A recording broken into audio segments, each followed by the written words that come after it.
नमस्ते बच्चों, कैसे हो आप लोग? अच्छे हो? मैं भी बहुत अच्छी हूँ। कल मैंने आप लोगों को कहा था काकी पाठ पढ़कर आने को।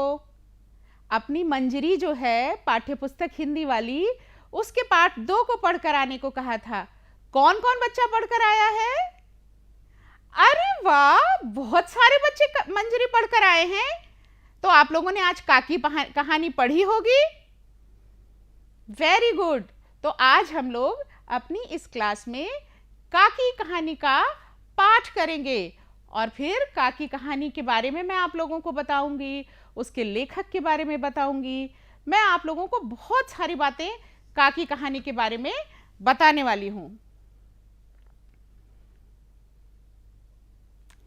तो बच्चों, आप लोगों को एक बहुत मजेदार बात बताऊं।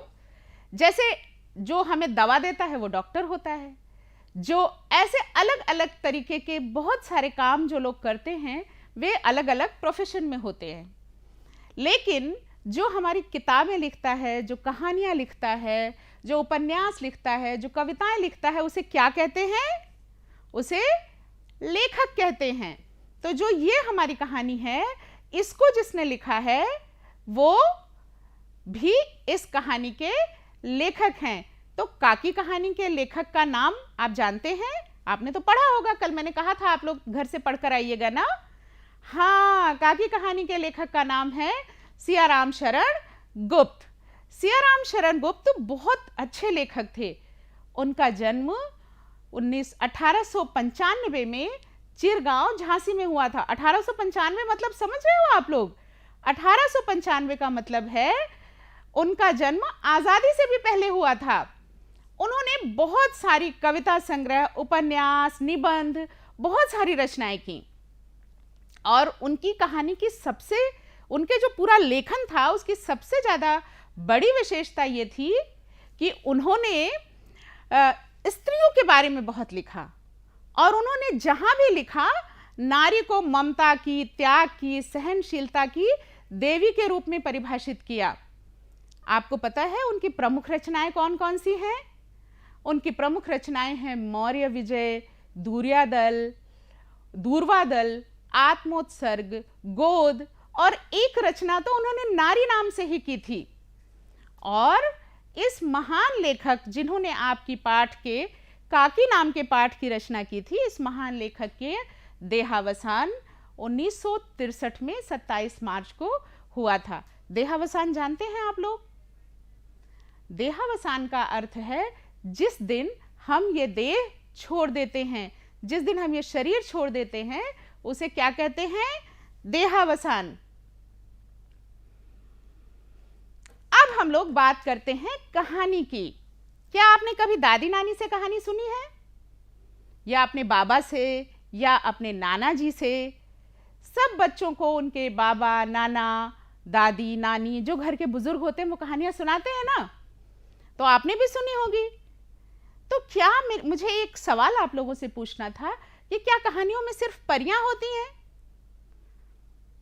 नहीं, कहानियों में सिर्फ परियां नहीं होती। क्या कहानियों में सिर्फ राजा रानी होते हैं? नहीं, कहानी में राजा रानी भी नहीं होते। तो कहानी में कौन होता है? जो बाबा और हमारे नाना या दादी या नानी कहानियां सुनाते हैं, उनमें तो सिर्फ राजा रानी होते हैं। तो फिर बहुत सारे ऐसे भी पात्र हैं। आपने सुना है पंचतंत्र की जो कहानियां हैं, पंचतंत्र की कहानियों में तो सारे पात्र पशु पक्षी हैं। तो कहानी किसी की भी हो सकती है, कहानी राजा रानी या परियों की नहीं होती है। अब बच्चों, हम लोग जो है अभी आप कक्षा 8 में पढ़ रहे हो, अब आप कक्षा 9 में जाओगे तो आपका साहित्य की एक बहुत बड़ी दुनिया से परिचय होने वाला है। जब आप साहित्य की बहुत बड़ी दुनिया से आपका परिचय होगा, तब आपको गद्य, काव्य, फिर गद्य की जो तमाम विधाएं हैं, काव्य की जो तमाम विधाएं हैं, उन सब से आपका परिचय होगा। तो बच्चों, फिर आपको, जैसे आपको मान लीजिए कोई पेपर उठा के मैं ऐसे दे दूं, अखबार की एक कटिंग दे दूं, कुछ भी लिखा हुआ, और मैं पूछूं कि क्या ये कहानी है, तो आप कह दोगे कि हाँ कहानी है। अगर आप कहानी विधा के बारे में नहीं जानते हो तो आप कह दोगे कि ये कहानी है। तो मैं आज आपका कहानी विधा से परिचय कराऊंगी। अब आप जब बड़ी क्लास में जाने वाले हो तो आपका साहित्य की अलग अलग विधाओं से परिचय बहुत जरूरी है। तो कहानी विधा से परिचय में मैं आपको बताऊं कि जब आप कुछ भी पढ़ रहे हो तो उस समय सबसे जरूरी होता है कि आप ये जानो कि ये साहित्य की कौन सी विधा है। तो कहानी विधा जो है वो हिंदी साहित्य की सबसे लोकप्रिय विधा है। लोकप्रिय क्यों है? क्योंकि जब आप बच्चे छोटे रहते हैं तब से ही उनका कहानी से परिचय हो जाता है। बाबा, नाना, दादी, नानी या हमारे मम्मी पापा, जो भी हमारे घर के बुजुर्ग हैं, वो हमें कहानियां सुनाते हैं, जो हमसे बड़े हैं। और हम सोते समय जिद भी तो करते हैं बचपन में कि कहानी सुनाओ ना, मुझे कहानी सुननी है। तो इस तरह से कहानी को सबसे लोकप्रिय का अर्थ है सबसे ज्यादा लोगों के बीच में पसंद की जाने वाली। तो जब वो लोकप्रिय है तो वो साहित्य में सबसे महत्वपूर्ण स्थान भी बना चुकी है। तो इसलिए हमारा ये जानना बेहद जरूरी है कि कहानी का कैसे पहचानेंगे कि कहानी क्या होती है। तो हर कहानी में कथा वस्तु का होना बहुत अनिवार्य है। अब कथा वस्तु क्या है? कथा वस्तु मतलब एक कहानी होनी चाहिए। कहानी में एक कहानी होनी चाहिए। कैसे कहानी होनी चाहिए? जैसे आप लिखो, एक बंदर था, वो एक कुत्ता था, एक बिल्ली थी, तो ये कहानी नहीं हुई। लेकिन जब आप इसको इस तरह लिखो कि एक बंदर और कुत्ता और बिल्ली दोस्त थे, तो मतलब ये धीरे धीरे कहानी की ओर बढ़ रही है। तो उसमें एक कथा वस्तु होनी चाहिए। ठीक है? कथा वस्तु कहानी का अनिवार्य अंग है। अगर कथा वस्तु नहीं है तो फिर उस विधा को, जो वो लिखा हुआ है साहित्य का, उसे कहानी नहीं माना जाएगा। ठीक है बच्चों? अब उसके बाद चरित्र चित्रण। जब कथा है तो उसमें चरित्र भी होंगे। चरित्र मतलब पात्र। जैसे किसी कहानी का पात्र बंदर हो सकता है, किसी कहानी का पात्र भालू हो सकता है, किसी कहानी का पात्र राजा हो सकता है, किसी कहानी का पात्र रानी हो सकती है। तो ऐसे ही जो पात्र होंगे उनका चरित्र चित्रण भी होगा। जैसे अभी जो कहानी हम पढ़ने जा रहे हैं, आप लोग अपने घर से पढ़ के आए हो ना, तो उसमें एक श्यामू है, उसका दोस्त भोला है, जवाहिर भैया हैं, विशेषर हैं। तो ऐसे तमाम चरित्र हैं जिनका चरित्र चित्रण उस कहानी में किया गया है। अब कहानी का जो तीसरा महत्वपूर्ण जो हिस्सा होता है वो होता है संवाद। जब कहानी है, पात्र हैं, और पात्र हैं तो वो आपस में बातचीत करेंगे। जो बातचीत करेंगे उसे क्या कहा जाएगा? संवाद। तो जब कहानी है तो उसमें संवाद होगा। इस कहानी में भी जो आगे हम पढ़ेंगे उसमें श्यामू भोला से बात करता है और कहीं कहीं जीजी से भी बात होती है। तो ऐसे तमाम पात्र हैं जो एक दूसरे से बात करते हैं, जिसे कि संवाद कहा जाता है। कहानी विधा से परिचय में जो चौथी बात है वो है देश काल वातावरण। अब देश काल वातावरण क्या है? देश काल वातावरण जानने के लिए ये जानना जरूरी है कि जब आप किसी भी कहानी को पढ़ रहे हो तो आपके दिमाग में एक खाका खिंच जाए, एक नक्शा बन जाए कि ये कहानी जिस जगह पर लिखी गई है उस जगह का वातावरण कैसा होगा। जैसे आप अभी जो कहानी पढ़ेंगे उस कहानी में एक जो पात्र है वो पतंगे उड़ता देखता है, तो आप अनुमान लगा सकते हैं कि वो कहानी जिस जगह पर है वहां पर बच्चे मजे करने के लिए, खेलने के लिए, अपने मनोरंजन के लिए पतंगे उड़ाते हैं। इसी कहानी को में आप एक और चीज देखेंगे। इसमें आप एक चीज देखेंगे कि जो श्यामू है उसकी मां की मृत्यु हो गई है और उसका अग्नि संस्कार किया गया है। तो इसका अर्थ है कि एक ऐसा जो वातावरण है या वो उस परिवेश की कहानी है जिस परिवेश में मृतकों का अंतिम संस्कार अग्नि संस्कार के द्वारा किया जाता है, वहां पर और किसी विधि से अग्नि संस्कार उस कहानी में नहीं दिखाया गया है। तो ये होता है देश, काल, वातावरण, भाषा। इसी तरह अलग अलग प्रदेशों में, अलग अलग देशों में, अलग अलग वातावरण में लिखी हुई कहानियों का देश, काल, वातावरण भिन्न होता है। देश काल वातावरण का होना बहुत जरूरी इसलिए भी है क्योंकि देश काल वातावरण के बाद, जैसे बहुत सालों बाद जब लोग कहानियों को पढ़ते हैं तो ये जान जाते हैं कि ये उस वातावरण की, उस समय की लिखी हुई कहानी है। कहानी का एक उद्देश्य होना चाहिए। साहित्य की किसी भी विधा का, देखिए ये तो उद्देश्य तो हर विधा का होता है, कोई बिना उद्देश्य के कोई भी रचना नहीं होती। तो हर कहानी का एक, जैसे मम्मी पापा जब आपको कहानी सुनाते हैं तो कहते हैं ना कि moral of the story is, मतलब इस कहानी से हमने क्या सीखा, तो मतलब उस कहानी का उद्देश्य था आपको कुछ सिखाना। ऐसे ही कहानी में एक चीज होती है शैली। शैली का मतलब होता है कहानी को सजाना। जैसे किसी चीज को हम बनाते हैं फिर उसको हम सजाते हैं, किस लिए? सुंदर बनाने के लिए। तो इसी तरह कहानी को सजाने के लिए मुहावरों का, सुंदर सुंदर शब्दों को सही तरीके से लगा करके कहानी बनाई जाती है ताकि कहानी को सुंदर बनाया जा सके। और जब कहानी सुंदर बन सकती है तो ये कहा जाता है कि कहानी की भाषा शैली बहुत सुंदर है। अब हम आते हैं कहानी पर। कहानी तो आप पढ़कर आए ही हो, लेकिन मैं एक बार आप लोगों को फिर से पूरी कहानी सुनाती हूं, ठीक है? ये कहानी एक छोटे से बच्चे की कहानी है। उस बच्चे का नाम है श्यामू। श्यामू एक दिन सुबह जब जागता है तो वो देखता है कि उसके घर में बहुत शोर मचा हुआ है। इतना शोर मचा हुआ है कि सब रो रहे हैं, लोग जोर जोर से चिल्ला रहे हैं, विलाप कर रहे हैं। और उसी समय वो ये भी देखता है कि उसकी माँ जो है वो जमीन पर लेटी हुई है और उसके मुंह को एक चादर से ढका हुआ है। श्यामू अपनी माँ को जगाने की कोशिश करता है लेकिन उसकी माँ नहीं जागती। श्यामू बहुत दुखी हो जाता है, बहुत दुखी हो जाता है। वो अपनी माँ को बार बार जगाने की कोशिश करता है लेकिन उसकी माँ उठ नहीं पाती। थोड़ी देर में वो देखता है कि लोग उसकी माँ को लेकर कहीं जा रहे हैं।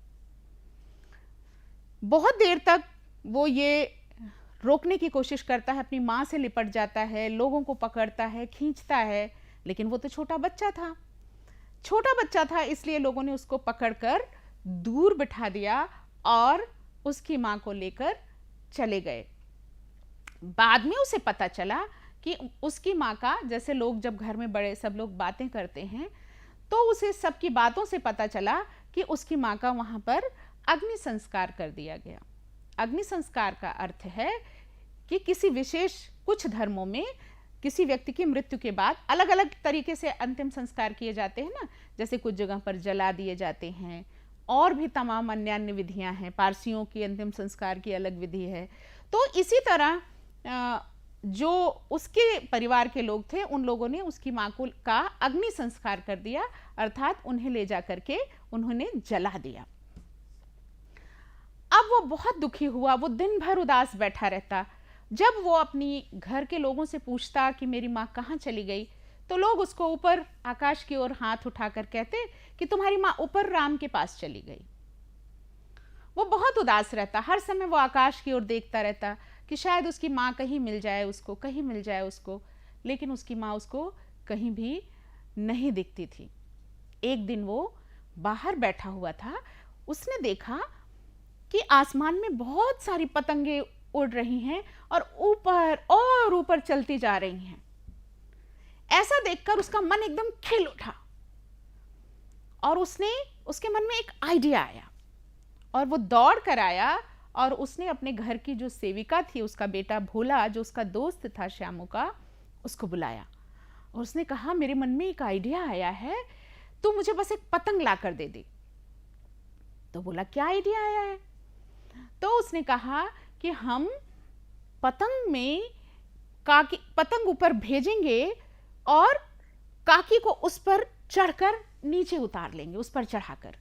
काकी जो है, जो श्यामू था वो अपनी माँ को काकी कहता था। तो उसने कहा कि काकी को हम पतंग के सहारे नीचे उतार लेंगे। भोला को भी आइडिया बहुत पसंद आया और लेकिन उनके पास पैसे नहीं थे, अब क्या करें? तो उसने जाके अपने पिता, जो श्यामू के पिता थे, उनका नाम था विश्वेश्वर, तो विश्वेश्वर के जो कोट है वो दरवाजे के पीछे टंगा हुआ था। तो उसमें से जाकर भोला ने श्यामू ने 25 पैसे निकाल लिए और जाकर के पतंग और उसकी डोर ले आया। अब उन लोगों ने जब पतंग और उसकी डोर बांध ली, तब फिर भोला को एक और आइडिया आया। भोला ने कहा कि इस पर तो मां बैठकर उतर ही नहीं पाएगी इतनी पतली डोर पर, तो हमें कुछ ऐसा करना चाहिए कि इसमें 2 बड़े रस्से बांध देने चाहिए पतंग में। जब हम रस्से बांध कर भेजेंगे तो मां नीचे आ जाएगी उससे उतरकर। अब उन लोगों ने एक और आइडिया लगाया। उन्होंने कहा कि हम पतंग पर काकी लिख देते हैं ताकि पतंग जो है सही जगह पहुंचे। अब भोला को तो लिखना ही नहीं आता था, न श्यामू को ही लिखना आता था। तो जो भोला का बड़ा भाई था जवाहिर, उनसे उन लोगों ने एक कागज पर काकी लिखवा लिया और काकी लिखवाकर उसको पतंग पर चिपका दिया और वो कमरे में बैठकर पतंग में रस्सा बांध रहे थे। अचानक उस कमरे में विश्वेश्वर, जो श्यामू के पिता थे, उन्होंने प्रवेश किया, एकदम गुस्से से रौद्र रूप धारण किए हुए, और इतने गुस्से में थे कि उन्होंने श्यामू को एक तमाचा मारा और बोला कि तूने चोरी की। इतनी ही देर में भोला जो है वो मुखबिर हो गया। जैसे ही उसने विश्वेश्वर को रौद्र रूप में देखा तो वो एकदम गुस्से, उसको वो डर गया और उसने कहा कि हाँ, इसने आपकी जेब से 1 रुपए चुराए। पहले तो 25 पैसे चुराए थे तो वो जान ही नहीं पाए थे, लेकिन जब 1 रुपया चुराया तब विश्वेश्वर को पता चल गया कि इस हमारी जेब से कोई लगातार पैसे चुरा रहा है।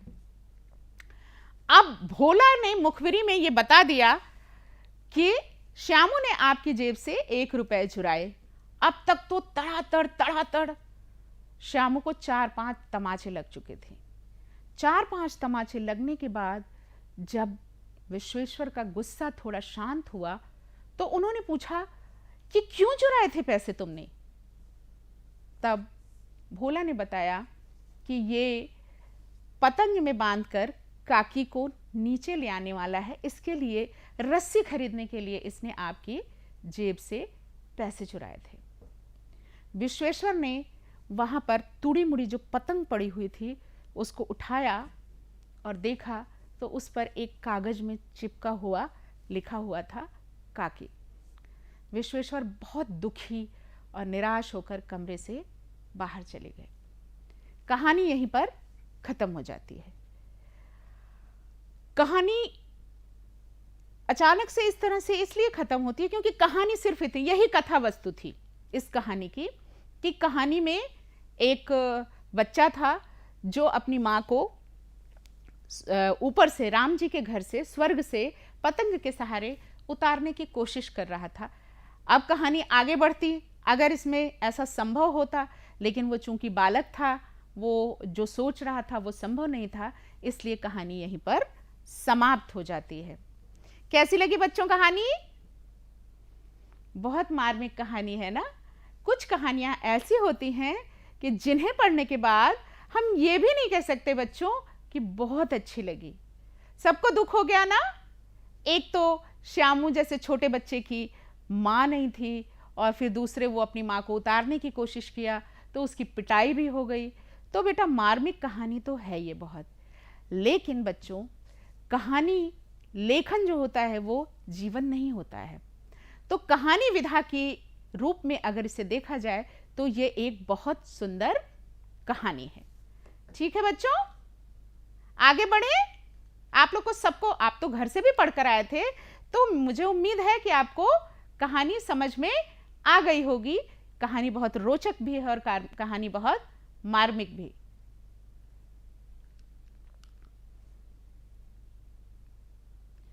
अब हम इस कहानी में आए हुए कठिन शब्दों के बारे में जानेंगे।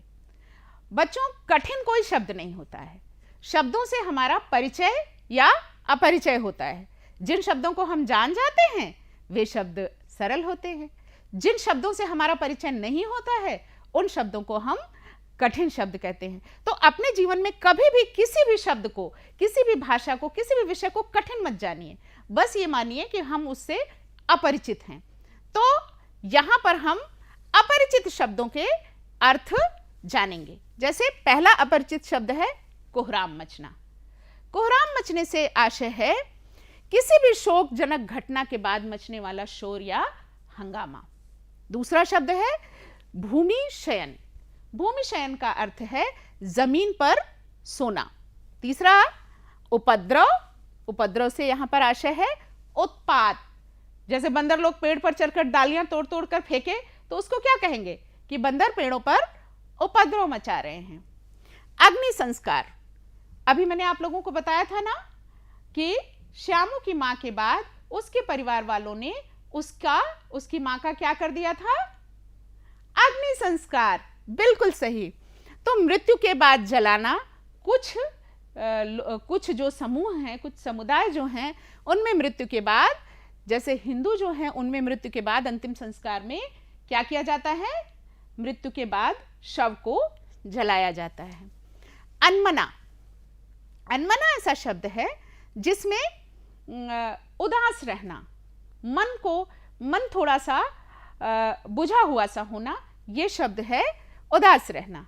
उत्कंठित। उत्कंठित का मतलब है उत्सुकता से भरा हुआ, जानने को, अरे क्या होने वाला है, ऐसा, इसे हम कहेंगे उत्कंठित। ऐसे ही उत्फुल्ल। उत्फुल्ल का मतलब खिला हुआ, ये फूल से है। जैसे फूल खिलते हैं ऐसे कभी कभी हमारा मन भी खिला हुआ होता है। हम कहते हैं ना आज हमारा मूड बहुत अच्छा है, तो वो जो है वो है उत्फुल्ल। उग्र रूप। उग्र रूप क्या है? बहुत क्रोधित होना। जैसे विश्वेश्वर कमरे में प्रवेश किए थे, जब उनके जेब से चोरी हुई थी तो वो कमरे में प्रवेश किए थे तो कैसे थे? बिल्कुल सही, वो कैसे थे? उग्र रूप में थे। तो वो उग्र रूप में, उग्र रूप का मतलब है बहुत क्रोधित, एकदम प्रचंड रूप लेना। अब यह है मुखबिर। मुखबिर का अर्थ है भेदिया या खबरी। जैसे आप पीछे अपनी क्लास में बैठ के कॉमिक्स पढ़ रहे हो और एक बच्चा जोर से चिल्ला के मैम जी ये कॉमिक्स पढ़ रहा है, तो ये क्या होता है? किसी ने आपकी मुखबिरी कर दी अथवा कोई आपका खबरी बन गया। तो ये इस तरह से मुखबिर का अर्थ है भेदिया या खबरी। हतप्रभ। हतप्रभ का अर्थ है निस्तेज होना। प्रभ मतलब हमारी आभा। हमारी आभा अगर हत हो जाए, कम हो जाए, तो उसका मतलब हमारा तेज कम हो गया है। दुख के समय, अवसाद के समय, परेशानी के समय हम हतप्रभ होते हैं। तो ये हमारे जो कठिन नहीं, मैंने कहा था ना कठिन कोई शब्द नहीं होता, शब्द होते हैं परिचित अथवा अपरिचित। जो अपरिचित शब्द हैं उन्हें हम कहते हैं कि ये कठिन शब्द हैं। तो जो अपरिचित शब्द हैं हम आगे से कभी भी ये नहीं कहेंगे कठिन शब्द हैं। इन शब्दों से हमारा परिचय नया नया है। जब हमारा इन शब्दों से परिचय हो जाएगा तो ये हमारे लिए सरल शब्द हो जाएंगे।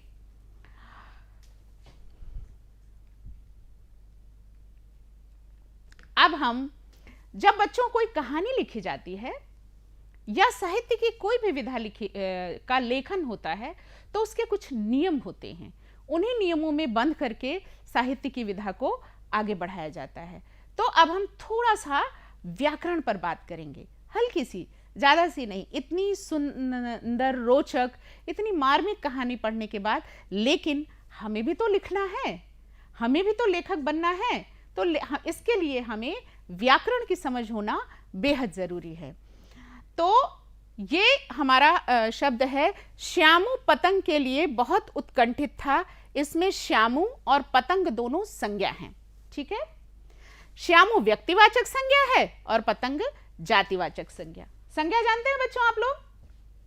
कक्षा 4 से हमने संज्ञा पढ़नी शुरू की है, तो आप सब संज्ञा के बारे में जानते हैं ना?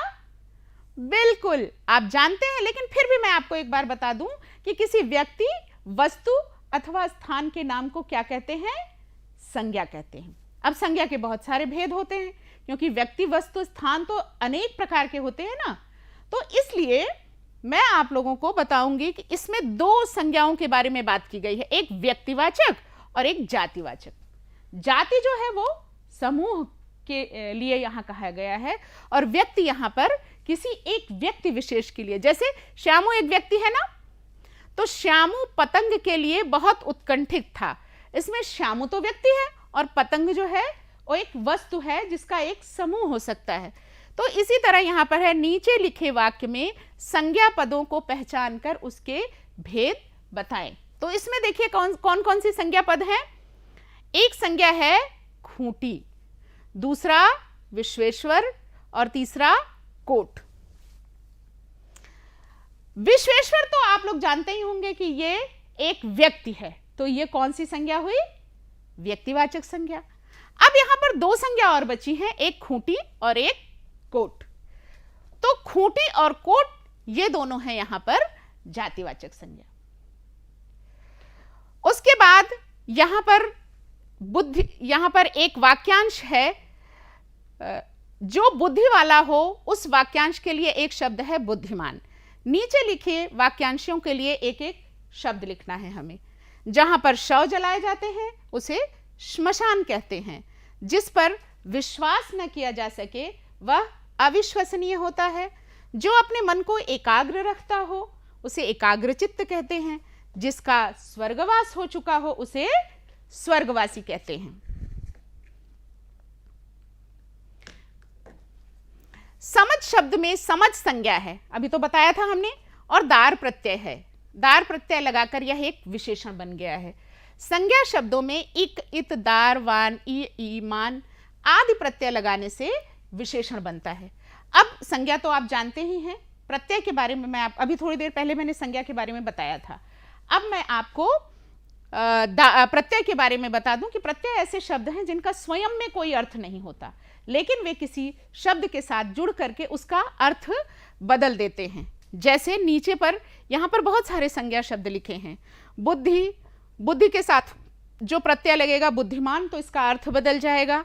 ऐसे चौकी, चौकीदार, उपद्रव, उपद्रवी, करुण, कारुणिक, उत्कंठा, उत्कंठित, बल, बलवान, प्रांत, प्रांतीय। तो ये सारे इन शब्दों में जब ये सारे प्रत्यय जुड़े हैं तब इनके अर्थ बदल गए हैं।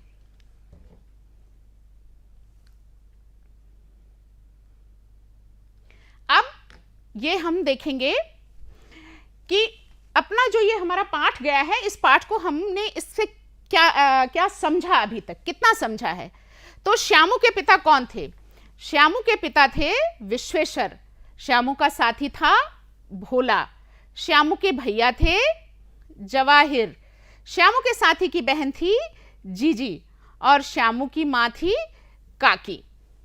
तो ये हमारे इस पूरे पाठ के सारे पात्र रहे हैं। अब हमें रचनात्मक लेखन में करना है कि श्यामू को लिखना पढ़ना आता, इसको आधार बनाकर आपको एक कहानी लिखनी है। जैसा मैंने अभी आपको कहानी विधा के बारे में बताया, तो आपको एक कहानी लिखनी है। दूसरा आपको लिखना है, जो लिखना पढ़ना नहीं जानते वे जीवन में किन मुश्किलों का सामना करते हैं, इस पर भी आपको अपने विचार लिखने हैं। अभ्यास कार्य में आपको करना है कि यदि आप उड़ पाते तो सबसे पहले किस स्थान पर जाते। जैसे हो सकता है अगर आप उड़ पाते तो मेरे पास सबसे पहले आते। ऐसे ही आपको लिखना है। श्यामू ने विवशता में विश्वेश्वर की कोट की जेब से पैसे चुराए। आपकी दृष्टि में यह उचित है अथवा अनुचित, कारण भी लिखें। आपको पता है बच्चों, ये आपको सोचने के लिए काम दिया है मैंने। इसको आप जरूर सोचें कि श्यामू ने अपने पिता की जेब से पैसे चुराकर गलत किया था या सही किया था, क्योंकि चोरी करना तो गलत बात है। अब कुछ आपको गृह कार्य देने हैं। ये सारे काम तो मैंने आपको सोचने के लिए दिए थे, जो अभी बैठकर हम लोग यहां पर करेंगे। ठीक है, सोचेंगे और फिर करेंगे। लेकिन आपको घर से क्या करके लाना है? अपनी पढ़ी हुई अन्य किसी एक कहानी को संक्षेप में लिखना है। आपने बहुत सारी कहानियां पढ़ी होंगी, तो आपको अपनी किसी पढ़ी हुई कहानी को संक्षेप में लिखना है। पतंग कागज की बनी होती है, आकाश में उड़ती है, जबकि साधारण कागज उड़ नहीं सकता, क्यों? इस विचार पर भी आपको अपना निष्कर्ष लिखना है। आप लोगों को ये पाठ कैसा लगा बच्चों? बहुत मार्मिक कहानी थी। मुझे उम्मीद है आप लोगों को अच्छा लगेगा। आप गृह कार्य ज़रूर करें जो मैंने आपको काम दिया है। अगली क्लास में हम फिर मिलते हैं नए पाठ के साथ, नई किसी कविता अथवा कहानी के साथ। नमस्ते, धन्यवाद।